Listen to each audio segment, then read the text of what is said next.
वह अपने पति से अपने जीवन में सबसे असभ्य शब्द सुनेगी।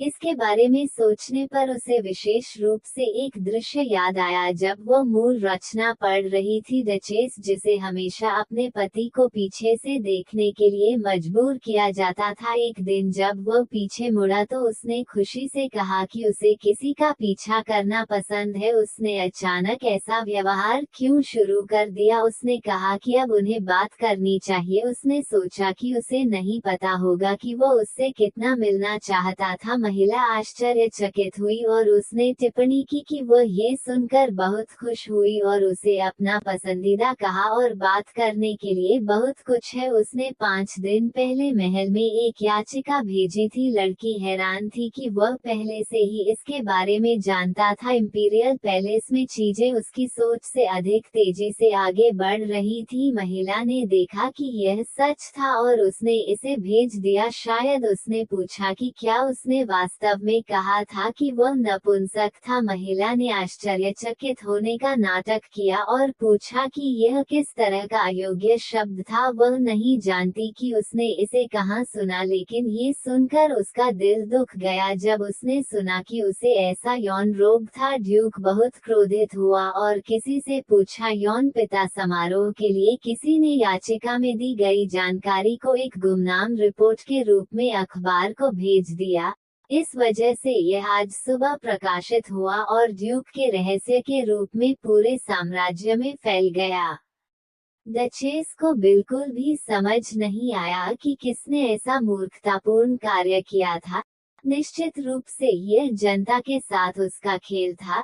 इससे निश्चित जीत होगी। जब उसने सम्राट को याचिका लिखी तो उसने उसी सामग्री के साथ अखबार को एक और प्रति भेजी, लेकिन उसने नहीं सोचा था कि यह इतनी जल्दी फैल जाएगी।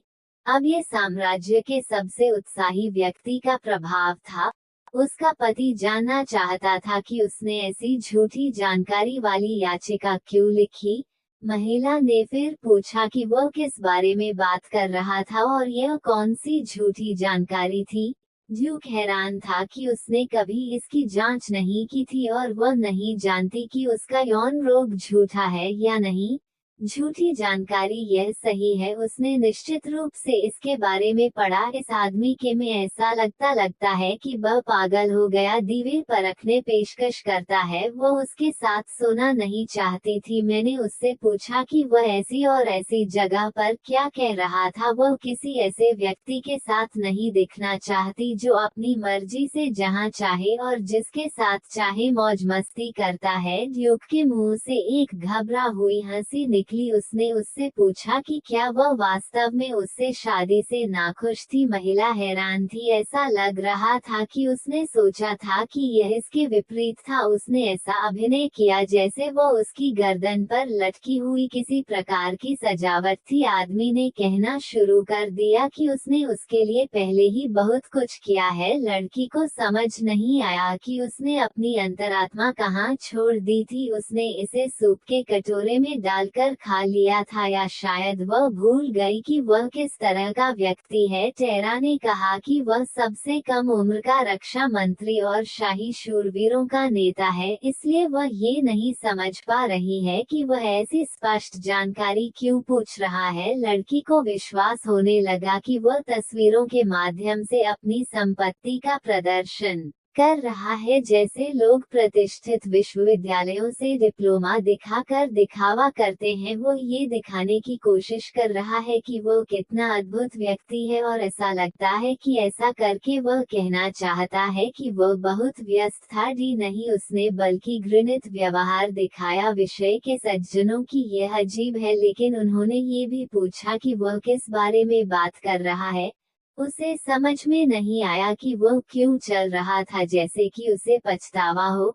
हालांकि शायद उसकी आंखों में यह अजीब लगता है। उसकी पत्नी, जो अब तक उसे अत्यधिक बारंबारता से देख रही थी, इन शब्दों के बाद उदास होकर मुस्कुरानी पड़ी और उसके बाद उसने ये भी कहा कि वह अब भी उससे प्यार करती है और यह भी कहा कि वह अपना अनुरोध वापस ले लेगा। हालांकि ऐसे शब्द तलाक में सबूत बन सकते हैं, वास्तव में ऐसे मामले इंपीरियल पैलेस सभी पक्षों से परीक्षण के बाद यह मामला सही हो जाएगा। लड़की को समझ में नहीं आया कि वह क्या ठीक करने की कोशिश कर रहा था। ऐसा लग रहा था कि उसने नपुंसकता के बारे में क्या कहा। अगर पति इस शादी को ठीक करने की कोशिश कर रहा था तो उसे अपने घुटनों पर बैठ जाना चाहिए। केन अपनी मालकिन के घर को सुलझाएं और माफी मांगे, लेकिन भले ही वह अब कहे कि उसे बहुत खेद है, वह अभी भी उस आदमी से विवाहित रहने का इरादा नहीं रखती है जिसे वह पसंद भी नहीं करती है, इसलिए वे किसी भी मामले में अलग हो जाएंगे। अगर उसने पहले ही ऐसा कहा होता तो महिला जल्दबाजी में उचित कपड़े पहनती,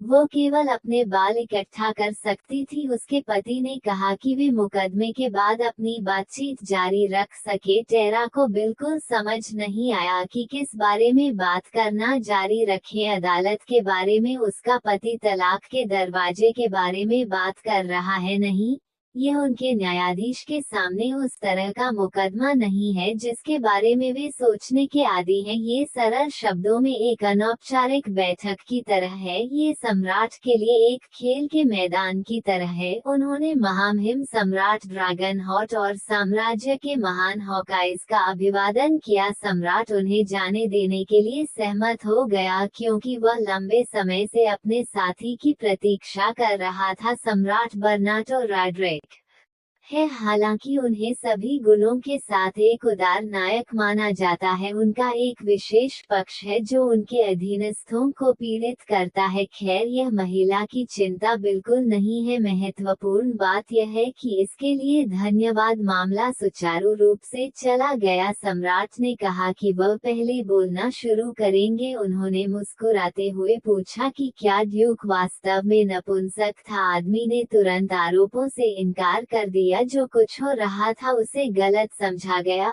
उनकी राय में ये बयान वास्तविकता के अनुरूप नहीं है। सम्राट ने पूछा कि उनकी पत्नी से उनकी शादी को कितने साल हो गए हैं। उस व्यक्ति ने उत्तर दिया कि उनकी शादी को 3 साल हो गए हैं, ये स्पष्ट करते हुए कि उनका रिश्ता वैसा नहीं है जैसा कहा गया था। ये सुनकर सम्राट ने देखा कि उनकी पत्नी गलत नहीं हो सकती और उन्होंने डचेस से सीधे पूछने का सुझाव दिया कि वह इस बारे में क्या कहेंगी। सम्राट ने डचेस की ओर मुड़कर पूछा कि क्या उन्होंने तथ्यों को विकृत किए बिना अपनी याचिका में बिल्कुल सच कहा है। रुमाल को अपने हाथों में लेते हुए महिला रोने लगी और स्वीकार किया कि उन्होंने याचिका में वही लिखा था जो उन्होंने वास्तव में अपने अनुभव के आधार पर महसूस किया था। उन्होंने दावा किया कि हर रात कष्ट सहती थी और बहुत दर्द में थी, ये समझाते हुए कि एक आदमी उसकी पीड़ा को नहीं समझ सकता, ये साबित नहीं किया जा सकता। ड्यूक ने ये कहते हुए आपत्ति जताई कि उन्हें समझ में नहीं आता कि यह साबित क्यों नहीं किया जा सकता, क्योंकि वह अभी सभी आवश्यक सबूत प्रदान करने के लिए तैयार थे। सम्राट ने कहा कि यदि ड्यूक अक्षम पाया गया तो शाही परिवार को गंभीर परिणाम भुगतने पड़ सकते हैं।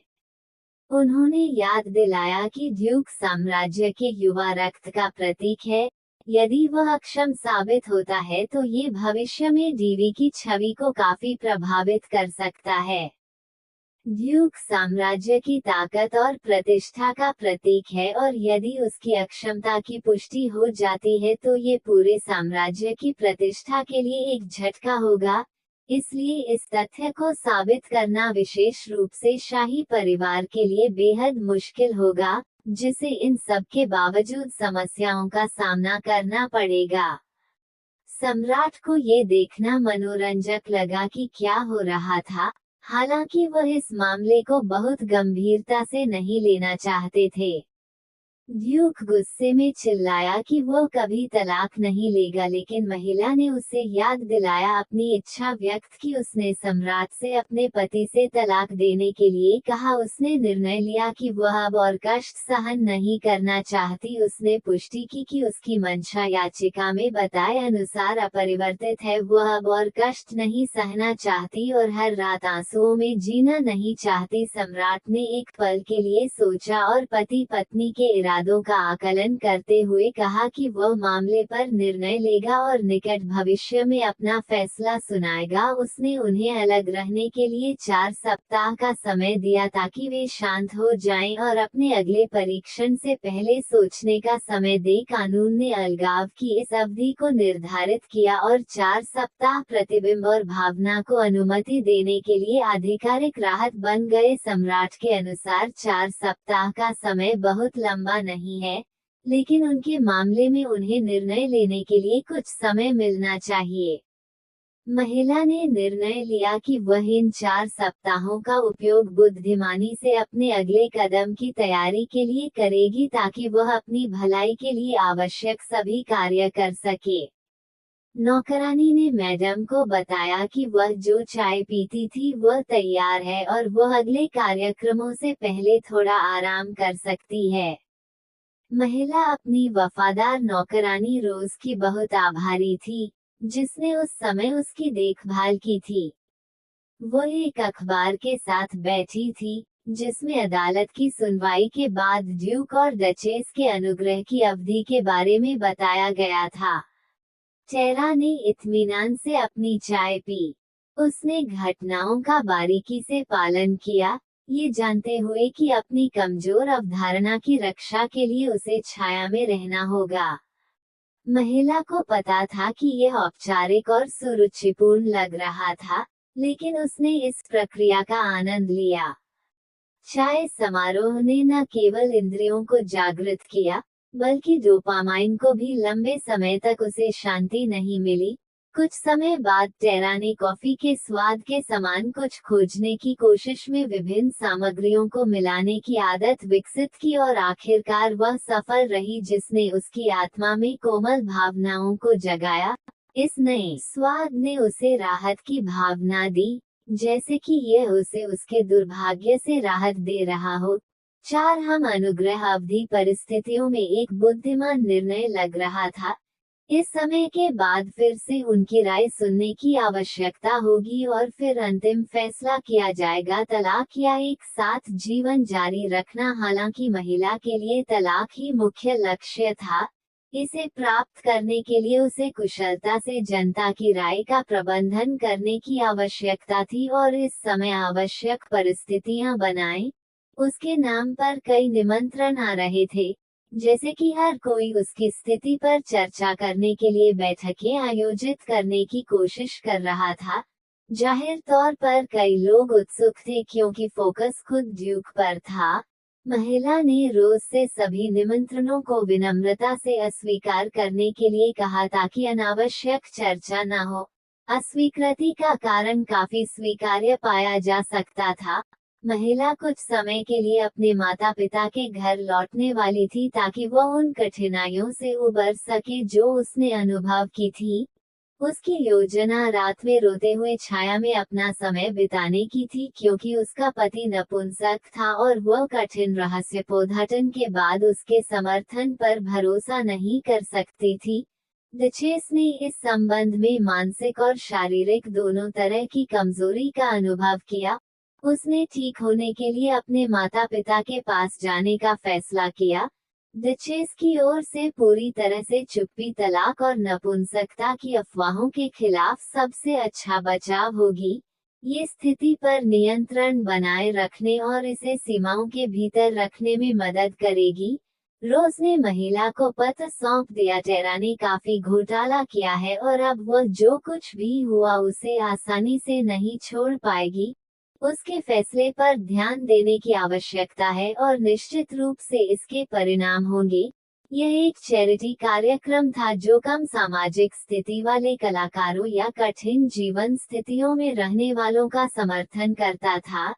टेरा के लिए ये भोज परीक्षण के बाद पहला कार्यक्रम था और उसने अनावश्यक स्पष्टीकरण नहीं दिया। ईएमपी साम्राज्य के सभी उच्च रैंकिंग और महान व्यक्तित्व निश्चित रूप से यहाँ आएंगे। वे जिज्ञासा से आकर्षित होंगे। यह एक ऐसा कार्यक्रम होगा जो किसी का ध्यान नहीं जाएगा और हर कोई सूचित होने की कोशिश करेगा। ये कार्यक्रम नई जानकारी पेश करने के लिए एक शानदार जगह है जो सभी को रुचिकर बनाएगी और उनके आसपास क्या हो रहा है इसके बारे में सोचने के लिए प्रेरित करेगी। यह जोड़ा अक्सर अपने सामुदायिक जुड़ाव को बेहतर बनाने और महत्वपूर्ण कारणों को बढ़ावा देने के लिए एक साथ चैरिटी कार्यक्रम आयोजित करता है जो कई लोगों को प्रभावित कर सकते हैं। लेकिन इस बार टेरा के पति एक व्यापारिक यात्रा पर गए और कहा कि वे लौटने के बाद सब कुछ पर चर्चा कर सकते हैं। इससे उन्हें प्रतीक्षा की स्थिति में डाल दिया गया, लेकिन उन्होंने घटनाओं को स्थगित नहीं करने का फैसला किया। वास्तव में ये ठीक ही हुआ। डचेस अंततः चैरिटी कार्यक्रम में दिखाई दी जो लंबे अंतराल के बाद उनके जीवन का एक महत्वपूर्ण क्षण था। टेरा जो अपने खुलासे के बाद से छिपी हुई थी, अपने पति ड्यूक के बिना कार्यक्रम में अकेली थी। इसने और भी अधिक ध्यान आकर्षित किया और सभी को ये स्पष्ट कर दिया कि कुछ बदल गया है। यह आग में ईंधन डालने जैसा था जिससे रुचि और भी तीव्र हो गई। आम लोगों को कला का आनंद लेने का अवसर उनके समर्थन के कारण मिला। यह उनकी भागीदारी की प्रत्याशा के कारण संभव हुआ। टेरा ने विनम्रता से जवाब दिया कि वह अतिशयोक्ति कर रहे थे, लेकिन इस गैलरी में मदद करने में उन्हें खुशी है। उन्होंने कहा कि यह स्थान कठिन क्षणों में उनके लिए सांत्वना बन गया जब उन्हें समर्थन की आवश्यकता थी। आदमी स्पष्ट रूप से प्रसन्न था और कहा कि बेशक ये बातचीत एक सार्वजनिक स्थान के लिए नहीं थी, लेकिन उसने देखा कि कलाकार डोरिस के काम के लिए एक सुनहरी घंटी बजी थी। यह एक महत्वपूर्ण घटना थी। आदमी ने कहा कि काम की बिक्री से प्राप्त आय और साथ ही कमीशन को स्थानांतरित कर दिया जाएगा। हमेशा की तरह सब कुछ योजना के अनुसार हुआ और यह उसके हित में था। एक सुनहरी घंटी का मतलब था कि एक कलाकार का काम जिसमें टेरा ने निवेश किया था, नीलामी घर की अपेक्षित कीमत से अधिक हो गया था। सफलता और बढ़ती रुचि का संकेत। जब उसने तलाक लेने का फैसला किया तो टेरा ने विभिन्न कलाकारों के काम का समर्थन करने के लिए संचलन और संचार का एक चैनल बनाने में अपना समय, पैसा और प्रयास सक्रिय रूप से